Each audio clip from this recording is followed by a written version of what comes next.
These are the Chane A1rx-c's. And you probably never heard of Chane. But yet here they are. Because internet startups don't have to do anything by the book. Because they can do whatever they want. If you want it, you come buy it. Name spreads. Good reviews happen. And then everybody wants them. And then all of a sudden, you're so rich and corrupt that you live on a yacht off the coast of Russia because you can't keep killing hookers like that. Is that a good intro? Probably a bad intro. Well, that's my dreams anyway. Now, Chane, unlike Wavecrest Audio, has a couple different models.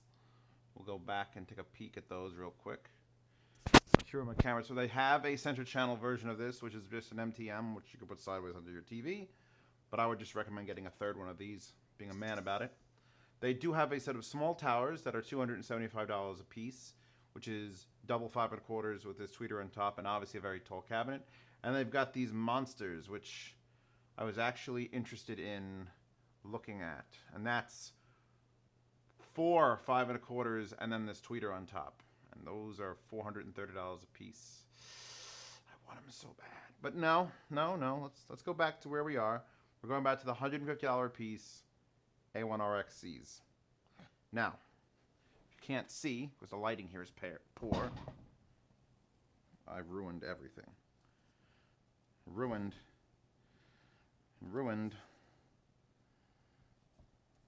That's fine. This has a 3-inch panel tweeter and a custom, but that's custom, and the 5 1/4 with the very large surround is custom, and it has straight off the back connections, which I actually do like. I don't need recessed wire 5-way bindings. I think they actually work just fine sticking out like this. They prevent you from putting them in a bad spot, like up against the wall, because that's where the mass support is, all the way back here. And so now we're looking at this in the perspective of what are these really for? And ideally, you use them for home theater or room audio. So I put them on the desk only recently, within the last 2 days. I've been playing with them, switching them back and forth on the desk with those speakers.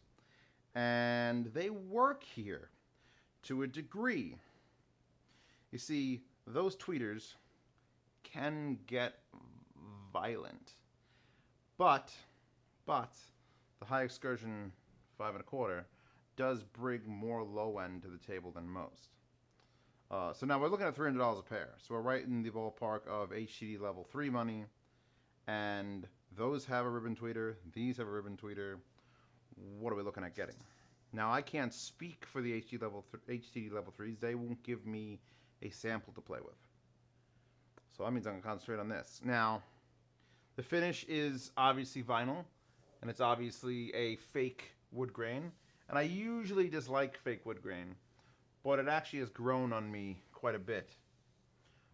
The Wavecrests in my other review, which I'm not sure which order I'm putting these out, so I might be preempting a review, have just the solid matte finish, and I think I like this better. It's a little classier. But, yeah. I mean, the standard grill, the grills are up there. I don't even bother. Grills have the little word Chane written down there, and the fancy, childlike font, and that's fine. They're pretty big. They're pretty heavy. They actually have a little bit more of a hollow sound than the Wavecrest, just because they're bigger physically in dimension. Let me get one. No, I'm not going to get one. That video is coming. That's a separate comparison video. So what do I notice with these? Well, first off, the guy that I contacted, the guy in charge, said we've got to break them in. I won't say burn them in, that's dumb, but you have to break them in. And you did.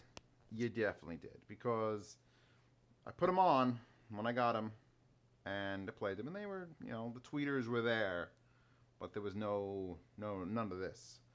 And I played them for 8 hours straight, just sitting up on stands over here, just playing. And at the 4th hour, I noticed that music was starting to get bass in it. Just playing direct, no subwoofer. And by the end of the night, 8 hours in, I was like, oh, good. I thought I got a broken pair. And they actually turned out to be just fine. And now I've been using them for going on 3 weeks. So they are as relaxed and stretched out as I can make them. playing with them every day, either on my Tascam or Sushi's Marantz, or I've even had them on the Spec 2 for a while. And now they're hooked up to the A500, which is 125 watts per channel and more than enough for these. They're not very efficient. They do like power. So if you're thinking about getting them for a desk like this, if you're thinking about doing a 2.0 on a desk, you probably get away with a T-amp.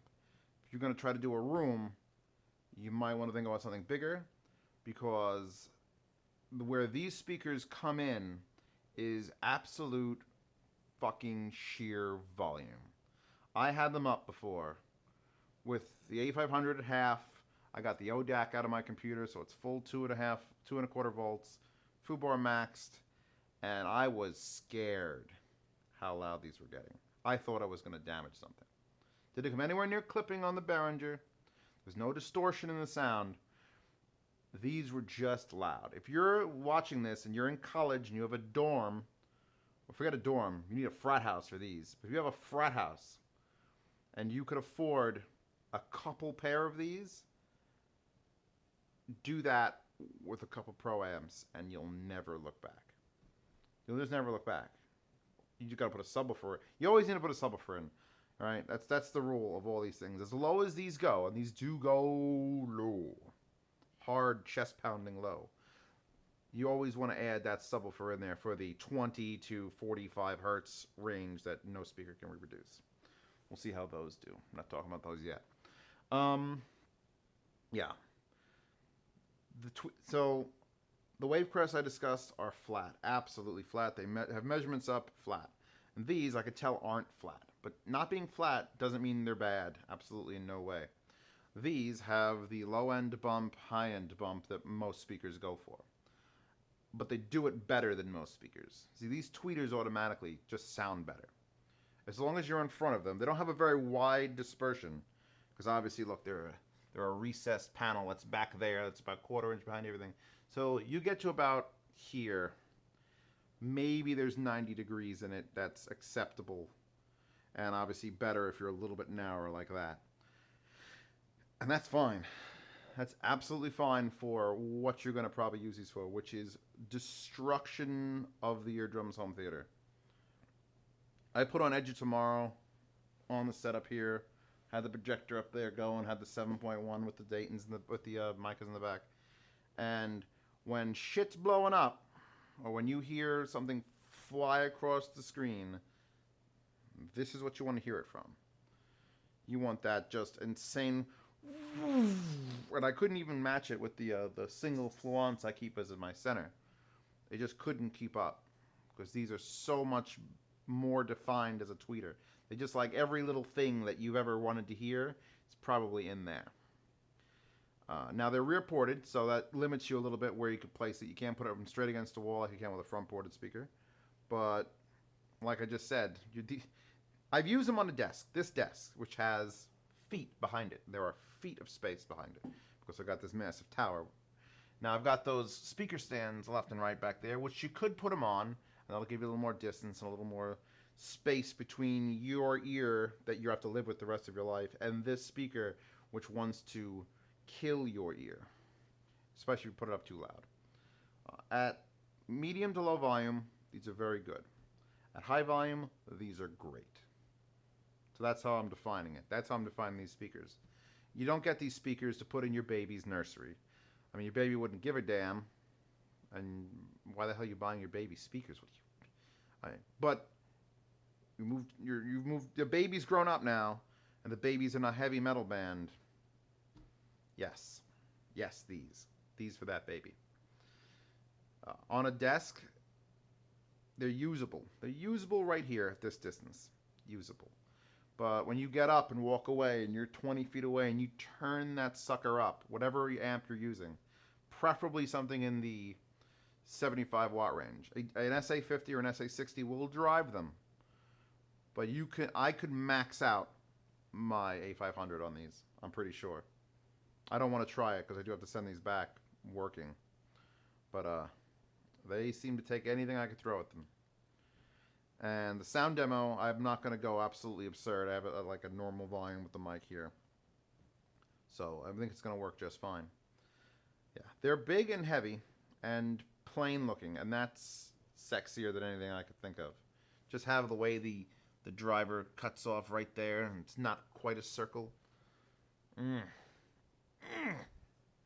Making all sorts of man noises at it.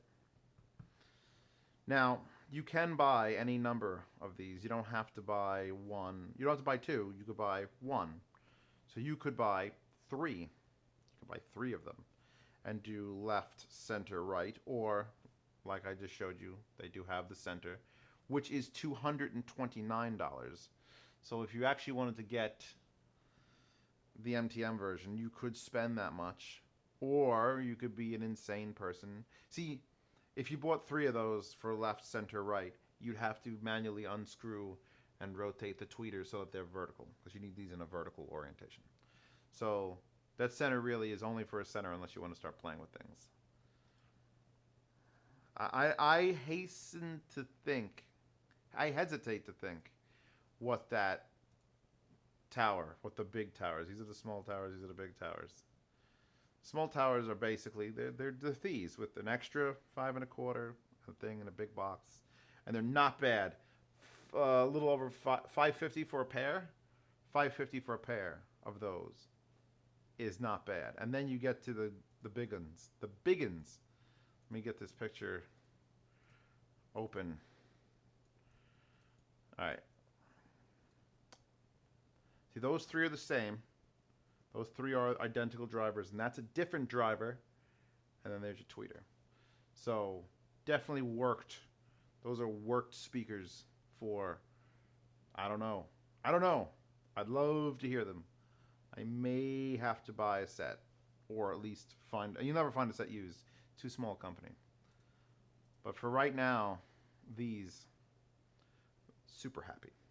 Super happy with these. I'm wishing someone comes by and I get an actual job somewhere commercial where I could be like, yeah, I need, stuff done in my, wouldn't be a club, but certainly someplace that needs music at a volume, like a bar. There's a bar across the street that's got some old ass speakers, and I would just be like, give me some money. Give me money.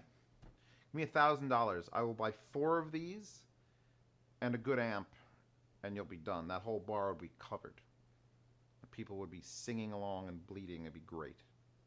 So, there's a comparison video coming up between these and those, the Wave Crests, and the TX that are hiding in my bedroom. And we're going to do a little comparison between the three because these are the most expensive of the three. And they're not the most neutral of the three. And they've got a slightly narrower range to sit. So there's the pluses and the minuses of all the speakers involved. And it's just a matter of where you're putting it, what you're doing with it that's going to determine which one of these speakers is right for you. Street Cred officially has these.